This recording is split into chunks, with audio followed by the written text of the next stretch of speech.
Bismillahirrahmanirrahim. Assalamualaikum warahmatullahi wabarakatuh. Alhamdulillah alladzi anzala ala 'abdihil kitaba wa lam yaj'al lahu iwaja. Asyhadu an la ilaha illallah wa asyhadu anna Muhammadan abduhu wa rasuluh la nabiyya ba'dah. Allahumma salli wa sallim ala Muhammad wa ala alihi wa sahbihi ajma'in. Amma ba'du. Wa qala Allah ta'ala fil Qur'anil Karim, a'udzu billahi minasy syaithanir rajim. Bismillahirrahmanirrahim. Innallaha la yastahyi ay yadriba masalan ma ba'udatan fama fawqaha wa ammal ladzina amanu faya'lamuna annahu al-haqqu min rabbihim ammal ladzina kafaru fayaquluna madza aradallahu bihadza masala yudhillu bihi katsira wa yahdi bihi katsira wa may yudhillu bihi illal fasiqin. Shadaqallahul azim. Para bapak dan ibu-ibu serta jamaah rahimakumullah, bersyukur pada malam hari ini kita masih diberikan kekuatan oleh Allah untuk bisa hadir di masjid ini dalam rangka sholat maghrib berjamaah dan dilanjutkan dengan ta'lim kita pada malam hari ini. Mudah-mudahan kehadiran kita di masjid ini akan menjadi catatan penting di sisi Allah sebagai amal saleh. Salawat serta salam semoga Allah curahkan pada junjungan kita Nabi Muhammad SAW, pada keluarganya, pada sahabatnya, dan pada kita semua sebagai generasi penerus risalahnya. Pada malam hari ini kita akan membahas satu potong doa yang diajarkan oleh Rasulullah SAW. Doa ini pernah juga kita kaji beberapa waktu yang lalu, tentu dalam perspektif yang lebih luas.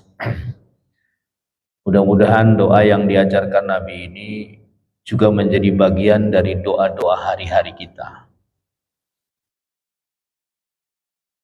Ada satu hadis yang populer dan isinya 4 poin doa Nabi yang dibaca oleh Nabi setiap hari. Doanya yang pertama adalah Allahumma inni a'udzubika min qalbin la yakhsha'u wa min ilmin la yanfa'u wa min nafsin la tashba'u wa min du'ain la yusma'u. 4 yang diminta oleh Nabi, tapi pesan moralnya ini sangat komprehensif, sangat menyeluruh. Doa Nabi panjang ya, dan tentu saja kita tidak bisa meragukan bagaimana hubungan mesranya Nabi dengan Allah, pastilah ya, di luar kemampuan kita semua, termasuk sholat-sholat malamnya dan seterusnya. Dan di antara doa-doa Nabi itu salah satunya terekam dengan lengkap dalam hadis ini. Nah, mari kita bahas 4 poin dari doa Nabi ini, apa yang mungkin bisa kita tauladani dari doa ini. Kata Nabi yang pertama adalah Allahumma inni a'udzubika min qalbin la yakhsha'u. Ya Allah, aku mohon perlindungan kepadamu dari hati yang tidak pernah khusyuk. Ini pekerjaan berat, Pak. Ya. Pekerjaan yang sangat berat, tapi efeknya pada kekuatan kita menghadapi hidup luar biasa.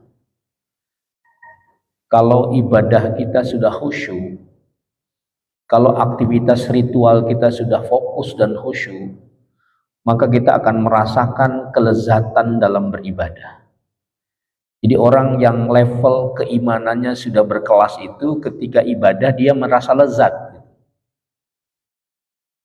Merasa ada kenikmatan yang luar biasa ketika melakukan ibadah.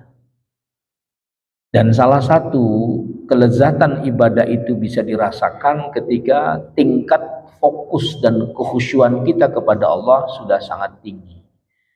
Nah, karena pekerjaan khusyuk itu berat, maka kita butuh energi.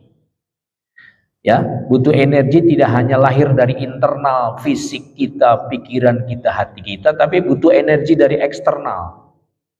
Apa maksudnya energi eksternal itu? Energi eksternal itu energi yang hadir dari Allah.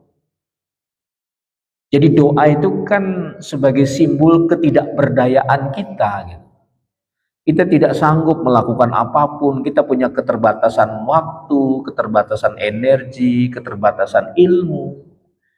Dalam menghadapi berbagai persoalan, maka kita butuh energi dari luar. Dan energi dari luar yang paling dahsyat itu adalah energi dari langit. Energi yang dari langit itu maksudnya adalah energi yang dihadirkan oleh Allah. Nah, pertanyaannya bagaimana agar energi langit itu bisa membantu kesulitan kita? Maka kita ketuk dengan doa. Jadi sebenarnya Bapak-Bapak, ketika Bapak setiap hari berdoa di rumah, di masjid, dimanapun, itu menyatakan ketidakmampuan kita menghadapi masalah dan hanya Allah yang mampu. Dan khusyuk dalam ibadah itu pekerjaan berat, nggak sanggup kita.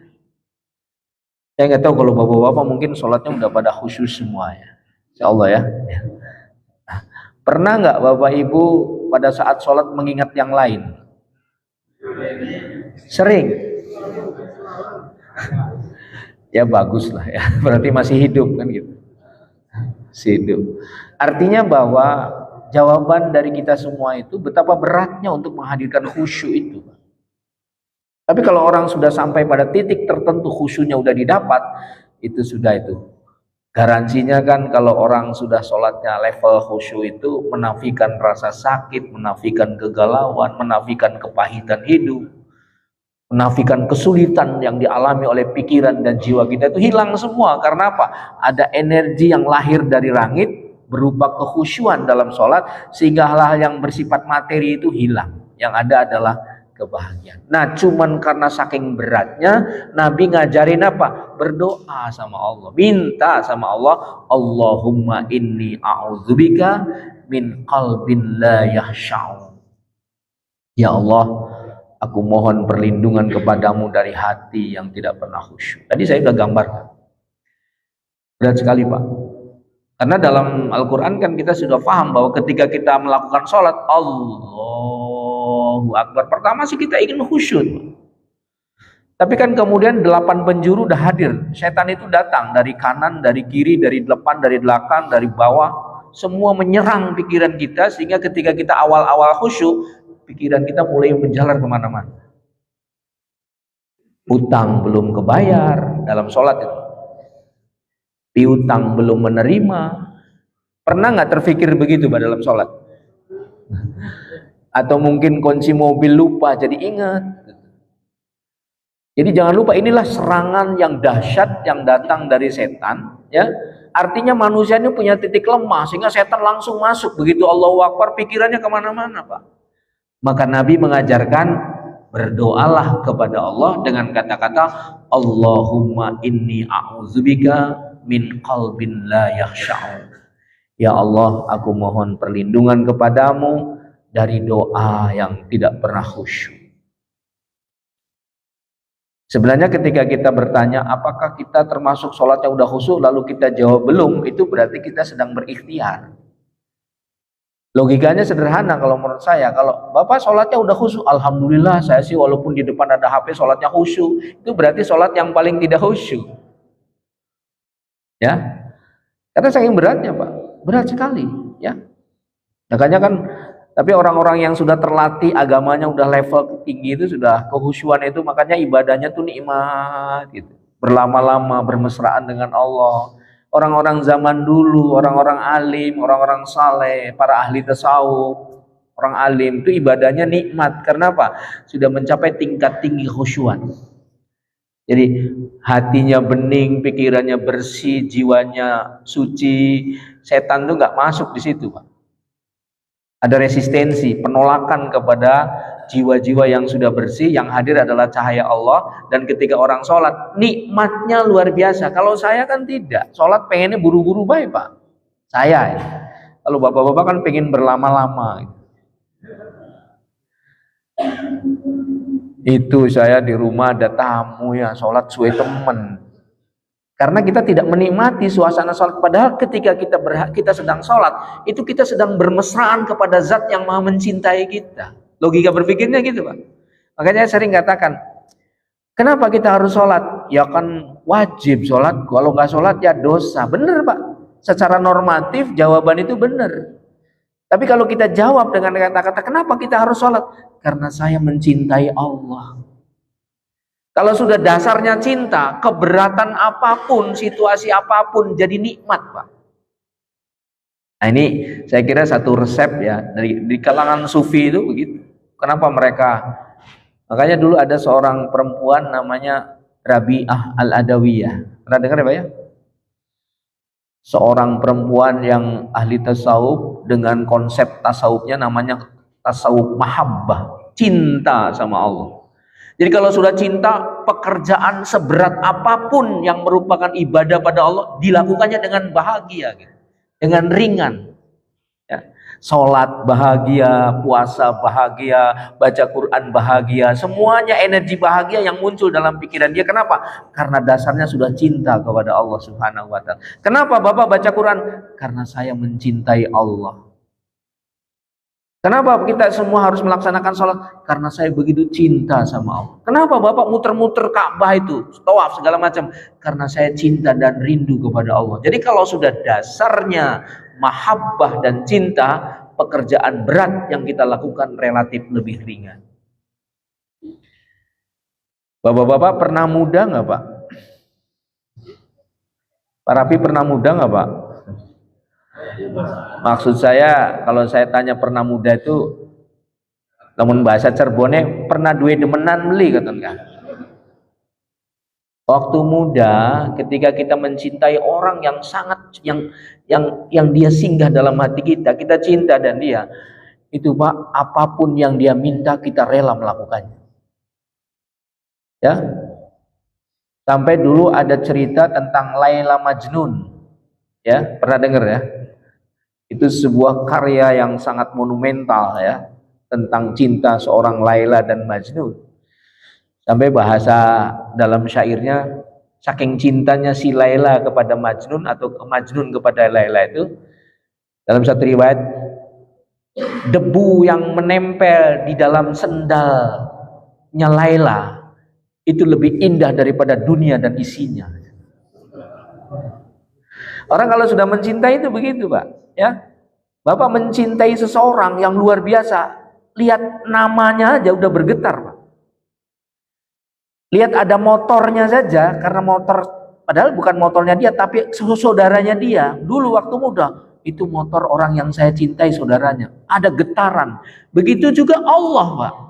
Kalau Bapak dan kita semua sudah mencintai Allah total, maka simbol-simbol yang terkait dengan Allah akan membuat kita bergetar dan kita bahagia. Melihat masjid bahagia, melihat Baitullah bahagia, menangis gitu. Melihat tanda-tanda kekuasaan Allah bahagia. Kenapa? Karena saya cinta sama Allah. Nah itu syaratnya orang ingin khusyuk. Tumbuhkan rasa cinta. Jadi Rabi'ah Adawiyah itu sampai ditanya, jadi ibarat kalau hati itu kan seperti digambarkan seperti daun talas itu orang-orang sekarang. Jadi isinya hatinya Rabi'ah Adawiyah 100% hanya cintanya sama Allah. Jadi tidak ada sedikit pun ruang membenci siapapun. Sampai dalam satu riwayat ditanya, Rabi'ah, apakah engkau membenci setan? Apa jawabnya? Saya sudah tidak sanggup lagi membenci, karena hati saya sepenuhnya isi dengan cinta sama Allah. Jadi tidak punya ruang sedikit pun untuk membenci orang lain. Bahkan setan pun tidak sanggup saya benci. Karena apa? Hatinya terisi dengan cinta kepada Allah. Makanya dalam satu riwayat, ketika malam sudah gelap, bintang-bintang bertaburan, bulan mulai cahaya, orang tertidur, Rabi'ah al-Adawiyan terbangun lalu bermesraan dengan Allah, bercinta dengan Allah. Bahagianya luar biasa. Nah, salah satu cara untuk menghadirkan kehusuan dalam ibadah, tumbuhkan rasa cinta kepada Allah Subhanahu wa Ta'ala. Kita fair-fairan aja Pak, kalau kita lagi sholat pengen cepat selesai pulang atau pengen berlama-lama sholat Pak?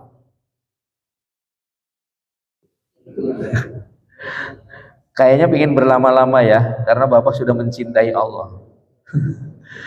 Tapi karena cintanya sama Allahnya separoh-paroh, ini sholat tuh beli gagika kayak gitu ya, lalu pengen cepat selesai. Nah itu salah satu. Nah, yang ingin saya sampaikan adalah doa ini sangat efektif untuk menumbuhkan kekhusyuan. Kalau orang sudah sholatnya khusyuk, itulah kemudian janji Allah luar biasa. Tidak ada kegalauan, tidak ada stres yang berlebihan, tidak ada depresi. Kenapa? Hadir kedamaian dalam hati kita karena sudah khusyuk. Dan yang paling penting dari segi efeknya, ketika orang sudah melakukan sholat dengan khusyuk dan benar, maka pembentukan karakternya menjadi lebih baik sangat luar biasa. Karena kan teorinya kan begitu dalam Quran, sholat itu berbanding lurus dengan perubahan sikap mental. Sholat yang khusyuk pasti menghadirkan sikap mental akan selalu positif. Pertanyaannya adalah, banyak kok orang sholat tiap hari tapi perilakunya nggak berubah. Ya mohon maaf ya, korupsi masih jalan misalnya gitu ya, ada perilaku maksiat masih jalan, sholatnya rajin, Jumatnya rajin. Pertanyaannya apa? Ada masalah dengan sholat. Salah satunya apa? Nggak fokus sholat. Karena apa? Karena sholat yang fokus itu jaminan Allah, inna sholata tanha anil fahsya'i wal munkar. Sesungguhnya sholat yang benar, kira-kira begitu, itu mampu mengantarkan orang yang melakukannya tidak mungkin melakukan hal-hal yang negatif. Jadi kalau kita sholat tapi masih tetap berbuat negatif, maka ada something wrong, ada sesuatu yang salah dalam sholat kita. Sudah saatnya kita memperbaiki sholat kita dengan dasar cinta kepada Allah. Nah, kalau kita nggak sanggup, baca doa ini. Mari kita hafal doa ini. Allahumma inni a'udzubika min qalbin la yakhsha'u. Ya Allah, aku mohon perlindungan kepadamu dari hati yang tidak pernah khusyuk. Itu yang pertama ya, ada 4 ya. Kemudian yang kedua, doanya adalah wa a'udzubika min ilmin la yanfa'u. Dan aku berlindung kepadamu ya Allah dari ilmu yang tidak bermanfaat. Ini tafsirnya sangat bervariasi, Pak. Ilmu yang bermanfaat itu banyak tafsirnya. Satu misalnya, ilmu manfaat itu ilmu yang berbanding lurus dengan perubahan akhlaknya. Kalau kata Imam Hasan al-Basri, seorang gurunya para ulama dari generasi tabi'in, yang ilmunya langsung dapat dari para sahabat junior, itu Imam Hasan al-Basri itu gurunya para ulama. Sering saya sampaikan statementnya, apa kata beliau? Man la adabalahu la ilmalahu. Itu ciri ilmu manfaat, salah satunya itu apa? Tidak man la adabalahu, barang siapa yang tidak punya akhlak dan integritas. Bahasa kerennya integritas itu moral. Man la adabalahu, barang siapa tidak punya adab, la ilmalahu, maka ilmu setinggi apapun nonsen, nggak ada manfaatnya. Jadi berarti maknanya apa? Kata beliau, ilmu yang manfaat itu berbanding lurus dengan peningkatan kualitas moral. Banyak orang ilmunya tinggi, banyak orang sekolahnya tinggi, mesantrennya sekian puluh tahun, seringkali perilaku dan akhlaknya tidak berbanding lurus dengan ilmu yang didapatkannya. Berarti apa? Ilmunya nonsen, kata Imam Hasan al-Basri. Nah, untuk menghindari itu, maka Nabi mengajarkan, Allahumma inni a'udzubika min ilmin la yanfa'u.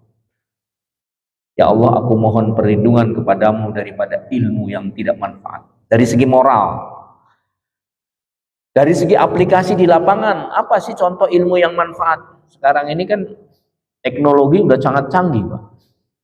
Ya, dari mulai teknologi digital, ya, kemudian penggunaan gadget, ya, penggunaan teknologi informasi, ilmu berkembang. Tapi seberapa jauh memberikan manfaat kepada kita semua? Kalau dia memberikan manfaat untuk kebaikan, maka itu manfaatnya. Maka ilmu yang bermanfaat adalah ilmu yang semakin mendekatkan diri kepada Allah. Jadi bentuk ilmu apapun yang berkembang, teknologi, sains, kedokteran, ilmu fisika, kimia, dan semua ilmu yang berkembang, kalau dia menjadi perantara semakin mendekatkan diri kepada Allah, maka itulah ilmu bermanfaat. Tapi begitu teknologi, ya, digital dan semua media sosial yang berkembang, yang masif ini ternyata menjauhkan kita dari Allah, maka ilmu itu menjadi berbahaya bagi kita. Maka untuk menghindari terjadinya efek bahaya ilmu terhadap kita dan mental kita dan anak-anak kita, Nabi mengajarkan Allahumma inni a'udzubika min ilmin la yanfa. Ya Allah, aku mohon perlindungan kepadamu dari ilmu yang tidak memberi manfaat. Kalau senjata nuklir itu ada manfaatnya nggak, Pak? Ada ya? Buat ngebom siapa, Pak? Iya, itu ilmu pengetahuan, Pak. Makanya ada pepatah the man behind the gun, gitu ya.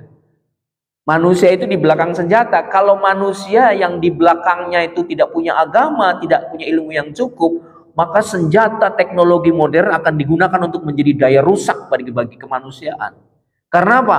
Agamanya nol. Tapi kalau ilmu itu dipegang oleh orang-orang beragama dan orang-orang yang berimannya tinggi, teknologi senjata nuklir itu dipegang oleh orang-orang yang berintegritas dan punya ilmu tinggi dan moral tinggi, maka pasti dimanfaatkan untuk hal-hal yang bersifat positif. Jadi the man behind the gun, manusia itu di belakang senjata. Ini perlunya ilmu itu harus didasari dengan agama yang benar. Makanya dulu Al-Quran ayat yang pertama itu turunnya gitu, Pak. Iqra bismi rabbikal ladzi khalaq. Kalau saya menerjemahkan Iqra itu cerdaslah kamu intelektualnya, bismi rabbikal ladzi khalaq, tapi cerdaslah hatinya. Apa? Pinterlah kamu ilmunya, tapi moralnya harus pinter. Iqra bismi rabbikal ladzi khalaq. Kenapa? Kalau orang cuman ilmunya tinggi tapi akhlaknya tidak dididik dengan baik, ilmunya nggak ada manfaatnya. Dulu ada seorang filosof namanya Aristoteles. Bapak kenal dengan Aristoteles ya, Pak? Bukan yang jualan pecel di pasar pagi, Pak. Aristoteles itu seorang filosof Yunani yang dia menjadi kontributor peradaban ilmu modern itu beliau. Jadi ada seorang peneliti dari Pakistan, seorang dokter riset, dia melakukan riset bahwa ada 3 tokoh besar dunia yang berjasa memberikan sumbangan bagi peradaban ilmu pengetahuan modern. Siapa 3 orang itu? Yang pertama adalah Aristoteles. Kenapa Aristoteles menjadi penyumbang bagi peradaban ilmu? Karena Aristoteles punya ilmu yang disebut dengan ilmu logika, yang dalam bahasa Arab kita mengenal dengan ilmu mantik. Jadi ilmu logika itu ilmu dasarnya ilmu pengetahuan. Teknologi itu logika yang ditawarkan oleh Aristoteles jauh sebelum abad sebelum Masehi. Dan pikiran-pikiran besar Aristoteles menginspirasi dunia. Makanya kita dulu waktu sekolah belajar fisika ketemu Aristoteles, belajar politik ketemu Aristoteles sama Plato, belajar ini semua ada di situ karena memang Aristoteles. Yang kedua siapa? Yang tokoh besar yang menyumbang ilmu peradaban keilmuan. Yang kedua adalah Imam Syafi'i. Imam Syafi'i itu di 4 imam mazhab, ada Hanafi, ada Maliki, ada Syafi'i, ada Hambali. Ini 4 mazhab. Nah, di antara 4 ini yang paling banyak memberikan kontribusi bagi peradaban ilmu pengetahuan adalah Imam Syafi'i. Dalam bidang, kalau bahasa Inggrisnya Islamic Jurisprudence, dalam bidang pemikiran hukum dunia itu terinspirasi oleh pikiran Imam Syafi'i. Luar biasa. Dan yang ketiga, siapa yang memberikan peran bagi peradaban di bidang sastra? namanya Khalil Gibran. Tapi bukan Gibran yang sekarang. Khalil Gibran itu seorang pujangga ya, ahli sastra terkemuka di dunia dari Lebanon ya. Pikiran-pikirannya luar biasa ya. Tiga tokoh ini. Nah, kembali kepada apa kata Aristoteles kaitan dengan ilmu ya. Mendidik akal tanpa mendidik hati bukan pendidikan sama sekali. Jadi kita ngajar anak-anak di sekolah, ya, di SMK, di Aliyah, di perguruan tinggi, bukan ngajarin akalnya, Pak. Tapi apa kata Aristoteles? Pendidikan yang hanya menekankan, mencerdaskan akal dan mengabaikan pendidikan hati, bukan pendidikan sama sekali. Tapi gimana? Pendidikan itu adalah kombinasi antara pendidikan akal dan pendidikan hati. Akal membuat orang cerdas, pendidikan hati membuat orang bermoral. Kalau orang cuma dididik akalnya saja, moralnya nggak karu-karuan, Pak. Tapi begitu juga kalau cuma orang dididik hatinya saja, tapi akalnya tidak dikuatkan, juga tidak ikut perkembangan teknologi. Maka Islam menggunakan Iqra bismi rabbikal ladzi khalaq. Nah, kembali kepada doa tadi, Pak. Jadi mari kita sama-sama doa sama Allah, semoga anak kita ilmunya manfaat. Ilmu tinggi-tinggi, tapi nggak memberi manfaat pada banyak orang. Maka kata Nabi, Allahumma inni a'udzubika min ilmin la yanfa'. Ya Allah, aku mohon perlindungan kepadamu dari ilmu yang tidak bermanfaat. Bahaya, Pak, ya, kalau ilmu tidak manfaat. Dulu bom hidrogen itu kalau dijatuhkan di kota Jakarta, penduduk Jakarta yang lebih dari 10 juta itu habis, Pak. Ya, apa itu? Ilmu pengetahuan. Nah, kalau ilmu tidak didasari dengan akhlak yang baik, menjadi daya rusak. Maka kita minta sama Allah, ya Allah, majulah ilmu pengetahuan, majulah teknologi, majulah sains, majulah. Tapi jangan kau berikan bahaya dengan ilmu itu. Majulah teknologi gadget, HP segala macam. Janganlah membuat rusak anak-anak kita. Ini karena kita udah nggak sanggup ngontrol anak-anak, Pak. Anak-anak di sekolah itu kita anjurkan jangan main HP. Tapi nggak bisa ngontrol, Pak. Kita punya keterbatasan anak-anak yang kadang-kadang ngumpet-ngumpet. Mereka main HP di luar kemampuan kita. Begitu dirazia di beberapa tempat, banyak anak-anak yang main HP yang isinya udah nggak karu-karuan. Itu di luar kapasitas kemampuan kita untuk memonitor. Maka minta sama Allah, ya Allah, aku mohon perlindungan kepadamu daripada ilmu yang menyebar di anak-anak ini, tapi menjadi daya rusak bagi mereka terhadap moral. Min ilmin la yanfa'u. Kenapa kita perlu doa, Pak? Udah nggak sanggup, Pak, energi kita, ya. Makanya doa itu lebih dahsyat daripada kekuatannya, lebih dahsyat daripada bom atom. Ketika kita sudah tidak punya apa-apa lagi, sudah tidak memiliki apa, tidak punya siapa-siapa lagi, kita dalam kesendirian, kita sudah tidak bisa berbuat banyak, maka jangan khawatir itu. Ada kekuatan doa yang akan menyertai kita. Kenapa? Karena kekuatan doa itu lebih dahsyat daripada kekuatan bom atom. Maka jangan pernah remehkan doa. Doa itu kan dalam bahasa Arabnya mukhul ibadah. Esensi dari ibadah ya doa. Kenapa kita sholat? Doa sama Allah. Ya, bahkan surat Al-Fatihah itu kebanyakan kan esensinya doa, kita minta sama Allah. Doa mukhul ibadah. Nah, salah satu doa yang harus kita panjatkan kepada Allah agar ilmu kita menebarkan manfaat adalah Allahumma inni a'udzubika min ilmin la yanfa'u. Yang ketiga, ya. Yang ketiga dengar apa ya? Ketiga ya. Tadi yang pertama apa, Pak? Dari hati yang tidak pernah khusyuk. Kedua dari ilmu yang tidak manfaat, dan yang ketiga adalah wa min nafsin la tushba'u. Ya Allah, aku mohon perlindungan kepadamu dari nafsu yang tidak pernah kenyang. Ini berbahaya juga, Pak, ya, karena manusia itu yang namanya manusia kan diberi emas. Kalau dalam riwayat agama itu diceritakan kalau orang diberi satu bukit emas pengen dua, dapat dua pengen tiga, itu manusiawi. Tapi bagaimana kontrolnya harus jalan. Saya ingat betul berkali-kali menceritakan seorang pujangga dari Rusia namanya Tolstoy, Rafleos Tolstoy.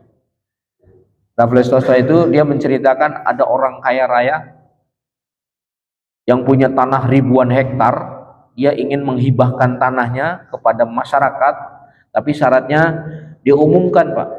Siapa di antara kalian yang ingin tanah dari saya silakan, tapi dengan syarat berjalan di waktu pagi jam 7, kemudian langkah itu tanah silakan berapa ratus meter pun, yang penting jam 3 sore udah nyampe, atau jam 2 sore siang sudah kembali lagi ke tempat di mana dia ditentukan.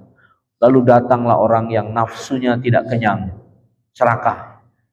Saya siap. Akhirnya disepakati jam 7 pagi berangkat bawa bekal.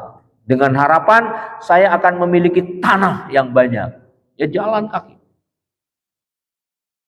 Jam 10 siang perjalanan jam 7 dari ke jam 10 itu kalau dia mengendalikan emosinya, cerdas mengendalikan hawa nafsunya, kembali lagi itu dia sudah punya ribuan tanah yang dia dapatkan, ribuan hekmeter. Kalau Bapak jalan dari jam 7 sampai jam 10 berapa ribu meter tuh. Kalau dia balik lagi itu sudah dia banyak tanah. Tapi ini serakah dia. Dia jalan terus pengen dapat tanah sebanyak-banyaknya. Jam 12 siang udah jauh dia perjalanan. Saya bakal mendapatkan tanah ribuan hektar. Dia lupa bahwa dia punya keterbatasan energi, keterbatasan waktu lagi, keterbatasan tenaga. Dia jalan, nafsunya serakahnya pengen banyak tanah. Jam 1 dia sakit di jalan karena kelelahan. Jam 2 harusnya sudah sampai ke tempat di mana dia ditentukan oleh pemilik tanah. Tapi jam 2, jam 1 masih di jalan jauh. Energi sudah habis. Jam 2 dia sakit dan meninggal persis jam 2. Berapa ribu meter tanah yang didapatkan orang itu? Hanya 2 meter kurang lebih. Untuk apa? Kuburannya, Pak. Mimpi ingin mendapatkan ribuan meter, ribuan hektar tanah dengan jalan kaki. Dia nggak mikir bahwa tenaganya terbatas, waktunya terbatas, energinya terbatas. Mestinya kalau dia mengendalikan nafsunya, jam 10 pulang lagi ke tempat di mana ditentukan oleh pemilik tanah, dia dapat tanah. Tapi ini serakahnya luar biasa. Dia pengen banyak tanah, akhirnya dia sakit di tengah jalan dan meninggal. Hanya 2 meter dia dapat tanah, dan itu pun untuk kuburannya. Maknanya apa? Pesan dari ini sesuai dengan hadis Nabi tadi. Boleh kita miliki apapun, tapi harus ada kontrol. Ya, ada kontrol. Apa ya? Kalau kekayaan tuh jangan ditaruh di hati. Ya, kalau kita punya mobil, taruhnya di garasi. Kalau punya uang, taruhnya di bank. Ya, kalau punya kekayaan, taruhnya di tempat lain. Jangan ditaruh di hati. Kira-kira begitu bahasanya. Kalau kekayaan ditaruh di hati, itu menghancurkan kita. Ibadah nggak beres. Ritual-ritual kebaikan juga kita nggak beres. Kenapa? Karena hati kita dijajah oleh suasana duniawi. Makanya ketika Bapak masuk ke masjid, ya, masuk ke tanah suci kemanapun, itu udah kosongkan tuh pikiran tentang dunia, Pak. Berat rasanya kalau kita masuk ke masjid masih mikirin dunia. Nah, kemarin saya bawa jamaah tuh di Mekah, saya bilang, Pak, udah masuk Baitullah ini, Masjidil Haram di depan. Bapak-bapak kalau pengen umrohnya bahagia, umrohnya betul-betul mengesankan, lupakan uang, lupakan real, lupakan uang yang di rumah, lupakan, mari kita masuk dengan hati yang kosong. Kenapa? Kalau orang beribadah dengan pikiran dunia yang ada di dalam pikiran dan hatinya, gak akan beres, Pak. Akan beres. Nah, itu yang disampaikan oleh Nabi dalam satu hadis. Apa itu? Khaffif hamlaka, ringankan bebanmu, ay mahmulaka, yakni bebanmu, fa innal aqobata kuadun, karena bukit menuju Allah itu terjal. Maksudnya apa? Kalau kita mau menghadap Allah, jangan bawa beban hati kita dengan hal-hal yang bersifat duniawi. Kalau dalam manasik haji umroh itu saya sering sampaikan, Bapak, kalau mau berangkat haji sama umroh, begitu bismillahi tawakkaltu 'ala Allah, berangkat dari rumah, jangan mikirin rumah. Jangan mikirin anak, jangan mikirin rumah, jangan mikirin mobil, jangan mikirin segala macam. Gimana? Begitu Bapak Ibu berangkat dari rumah untuk melaksanakan umroh maupun haji, tinggalkan semua. Apa? Ya Allah, saya titipkan semua anak saya, cucu saya, rumah saya kepadamu, dan saya ingin menghadapmu dalam keadaan tidak beban apapun. Itu yang disebut dalam hadis Nabi, khafif hamlaka, ringankan bebanmu ketika engkau menghadap Allah. Nah sama tadi Pak, ya. Jadi ketika orang hati dan pikirannya sudah diisi dengan dunia, itu susah ketemu dengan Allahnya, berat. Kosongkan dunia, ya. Jadi kalau mobil taruhnya di garasi, jangan di hati, kira-kira begitu. Kalau taruhnya di hati bikin stres Pak, ya. Mobil, uang taruhnya di deposito di bank, jangan ditaruh di hati, karena kalau di hati sholat ngemikirin uang terus Pak, kira-kira begitu, ya.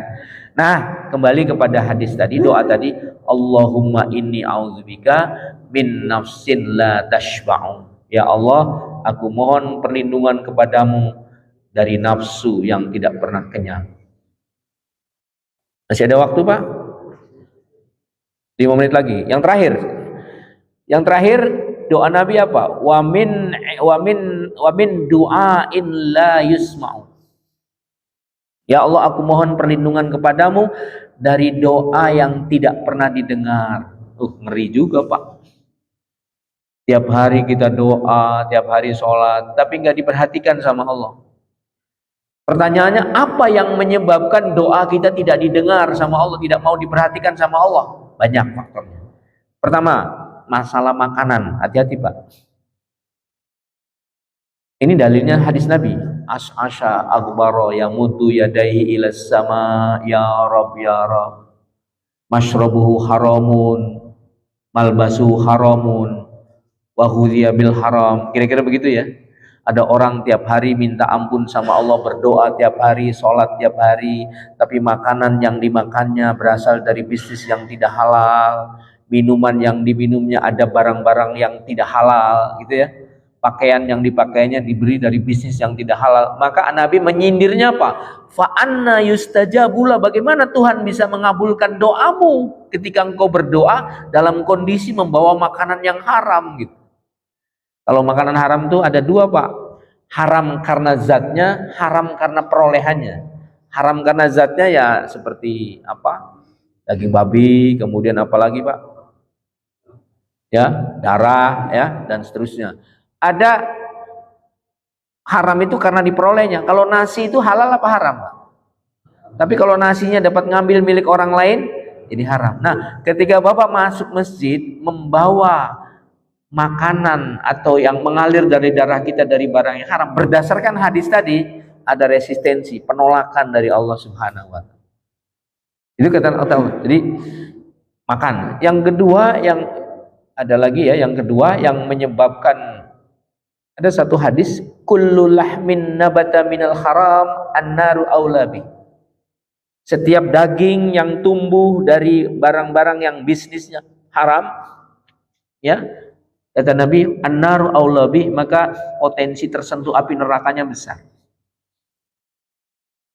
Jadi kenapa kita tidak dibenarkan memakan barang haram? Karena berpotensi akan terhalangnya doa kita. Jadi doa yang terus kita lakukan setiap hari, tapi konsumsi yang kita makannya dari barang yang haram, itu menutup doa-doa kita. Ya. Jadi bukan Allahnya yang salah ketika kita berdoa tidak dikabul, karena memang kita yang salah. Ya. Kita yang salah. Jadi artinya apa? Perlu membersihkan diri ya dari unsur-unsur yang berbau haram agar doa kita relatif bisa didengar dan diperhatikan oleh Allah Subhanahu wa taala. Jangankan oleh Allah Pak, dicuekin sama sesama, sakit hati nggak Pak? Apa kalau ketemu orang ajak salaman, tiba-tiba orang yang kita ajak salaman mukanya melengos gitu ya, lalu kita diabaikan, ada sakit hati nggak Pak? Sakit.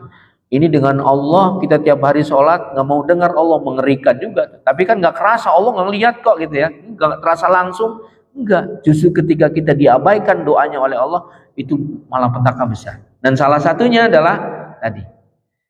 Nah, kalau kemungkinan kita ada potensi doa kita tidak didengar, maka terus-teruslah minta sama Allah dengan kata-kata, dengan doa, Allahumma inni a'udzubika min du'ain la yusma'u. Ya Allah, aku mohon perlindungan kepadamu dari doa yang tidak didengar. Kesimpulan kajian malam singkat kali ini, doa Nabi, saya bacakan doanya. Allahumma inni a'udzubika min qalbin la yakhsha'u wa min ilmin la yanfa'u wa min nafsin la tashba'u wa min du'ain la yusma'u.